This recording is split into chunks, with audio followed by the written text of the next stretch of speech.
ഇന്നത്തെ കാലത്ത് ആരോഗ്യത്തിന് മുൻതൂക്കം നൽകുന്നവർ ചിട്ടയായ ഭക്ഷണക്രമവും പാലിക്കാറുണ്ട്.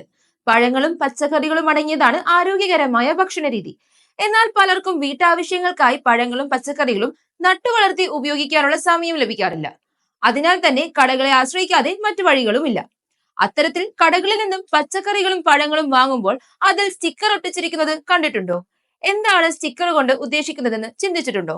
ഇവ ഭംഗിക്കായി ഒട്ടിച്ചിരിക്കുന്ന സ്റ്റിക്കറുകളല്ല, പഴങ്ങൾ എങ്ങനെയാണ് വളർത്തിയെടുത്തത് എന്നതിന്റെ സൂചനയാണ് നൽകുന്നത്.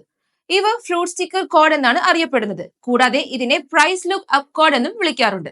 പരമ്പരാഗത രീതിയിൽ കീടനാശിനികളും രാസവസ്തുക്കളും ഉപയോഗിച്ച് കൃഷി ചെയ്തെന്നാണ് സ്റ്റിക്കറിലെ 4-ൽ തുടങ്ങുന്ന 4-അക്ക കോഡ് സൂചിപ്പിക്കുന്നത്. എന്നാൽ 3-ൽ തുടങ്ങുന്ന 5 അക്കങ്ങളുള്ള കോഡാണെങ്കിൽ അത് റേഡിയേഷൻ വിധേയമായ പഴങ്ങൾ എന്നാണ് സൂചിപ്പിക്കുന്നത്. അതേസമയം 5 അക്കങ്ങളുള്ള സ്റ്റിക്കറുകൾ പഴം ജനിതകമാറ്റം വരുത്തിയതെന്നാണ് സൂചന.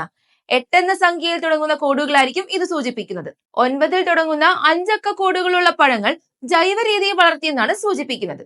6-ൽ തുടങ്ങി 4 അക്കങ്ങളുള്ള കോഡ് നൽകുന്നത് മുറിച്ചു വച്ചിരിക്കുന്ന പഴങ്ങൾക്കാണ്. അതിന്റെ പുറം തോലിൽ കറുത്ത പാടുകളും രാസവസ്തുക്കൾ പ്രയോഗിച്ചതിന് സൂചനയാണ്. അതിനാൽ തന്നെ മേൽപ്പറഞ്ഞ കാര്യങ്ങൾ മനസ്സിലാക്കി പഴങ്ങൾ തിരഞ്ഞെടുക്കാം.